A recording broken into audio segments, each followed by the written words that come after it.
Hola, en este video les hablaremos sobre la arquitectura egipcia. Yo soy Beatriz María Gámez Ramírez y les hablaré sobre la pirámide escalonada de Dzoser en Saqqara.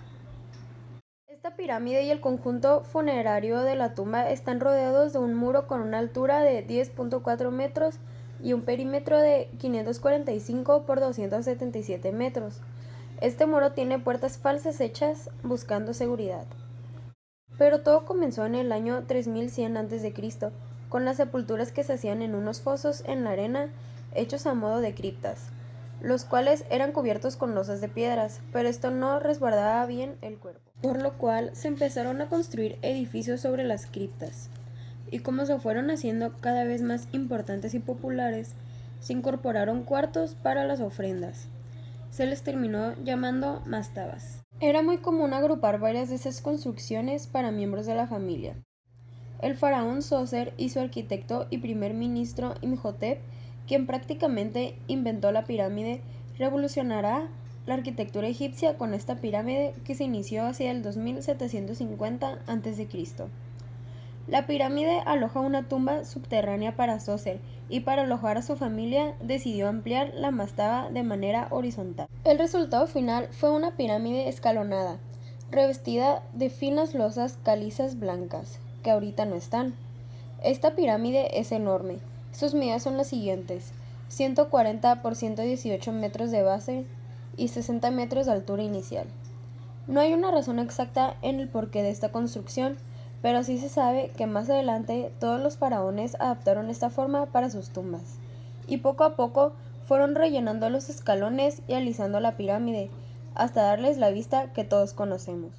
Hola, mi nombre es Roxana Valenzuela y yo les voy a hablar sobre el tema de las pirámides de Gizeh. A estas pirámides les concedieron el privilegio de figurar en primer lugar entre las 7 maravillas del mundo. El trío de Gizeh representa la culminación de la edificación piramidal, que ya no sería superada jamás por ningún otro monumento egipcio. Las caras de cada una de las imponentes masas pétreas están perfectamente orientadas a los 4 puntos cardinales. La primera que se construyó es la más septentrional y la de mayor tamaño de las tres. Fue erigida por Keops, el segundo faraón de la cuarta dinastía. La siguiente, inmediatamente al sur de la anterior, fue la construida por el hijo de Keops, Kefren, el tercer faraón de la cuarta dinastía. Más tarde, al suroeste de la pirámide central, el faraón Mykerinos, hijo de Kefren, construiría la tercera y más pequeña de las tres. Pirámides de Gizeh. Vista aérea desde el suroeste, las tres pirámides de Gizeh corresponden a las tumbas de los faraones de la cuarta dinastía, Keops, Kefren y Mykerinos. Pirámide de Keops. La sección revela los diversos cambios del proyecto realizados durante la construcción. La pirámide de Keops es la mayor de las tres. Medía originalmente 440 varas egipcias por 280 varas, que es igual a 230 metros por 146 metros.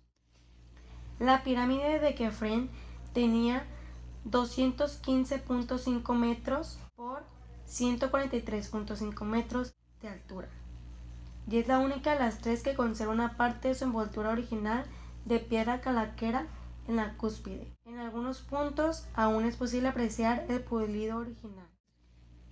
La más pequeña de las tres pirámides, la de Mykerinos, medía 108.5 metros de lado y 66.5 metros de altura, siendo la pendiente de sus caras de 50 grados.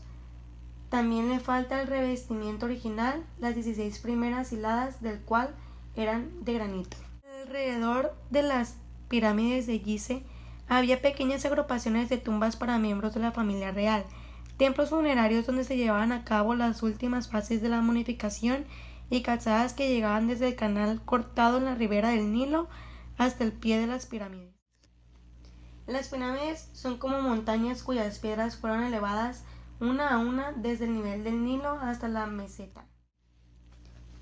La innegable fascinación que ejercen las pirámides se debe, sin duda, a dos factores.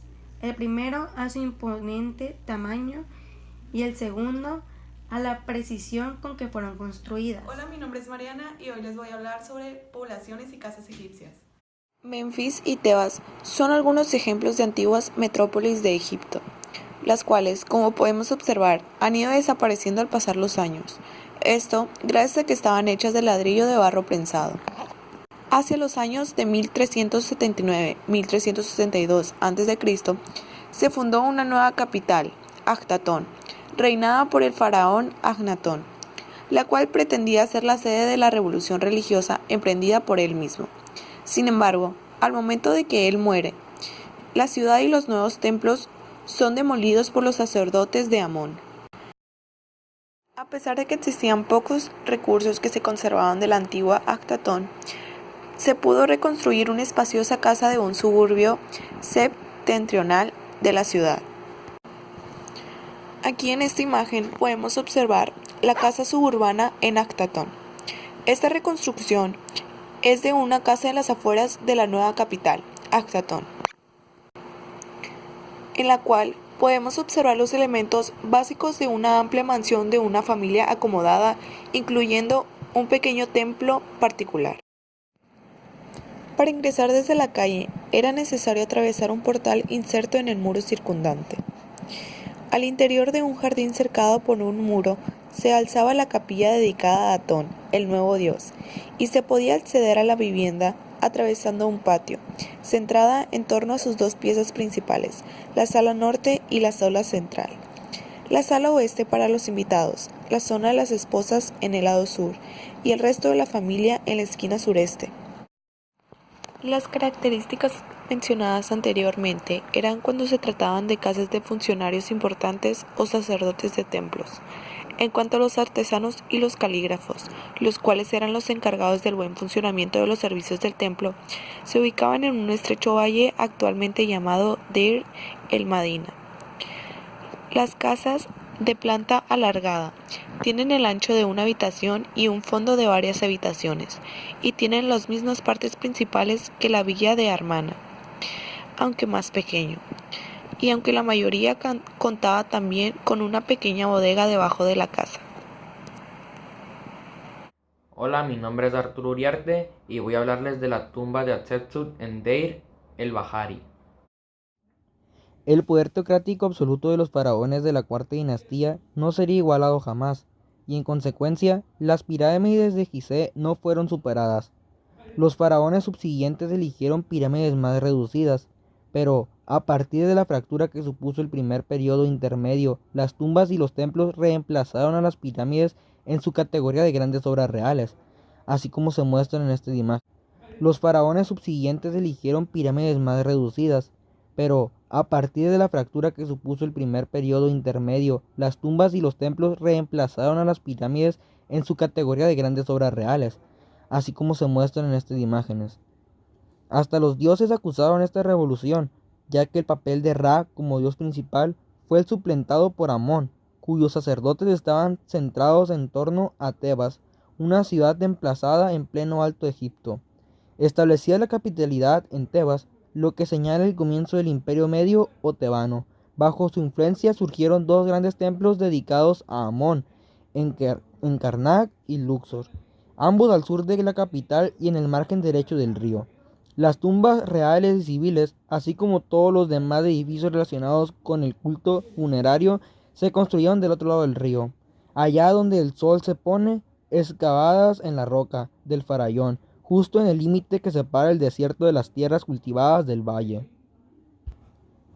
Este tipo de tumba se inspiró en el modelo de Deir el-Bahari. Hola, mi nombre es Juliana Vega y voy a hablar sobre el templo de Amón en Karnak. Los templos egipcios eran más que lugares de culto, combinando su función religiosa con las del centro de aprendizaje y administración para la nación. El templo egipcio, el edificio público más importante de la época del Imperio Medio, era mucho más que una iglesia.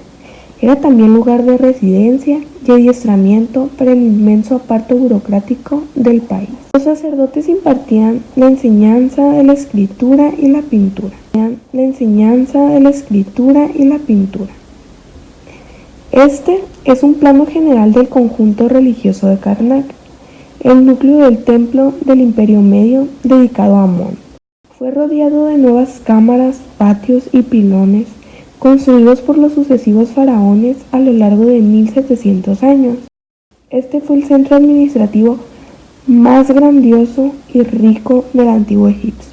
En la imagen se muestran unas letras y esto significa: A. Templo de Amón. K. Templo de Kosu. L. Lago Sagrado. Mo. Templo de Montu. Mu. Templo de Mut. En la siguiente imagen se muestra el templo de Khonsu, 1170 años antes de Cristo.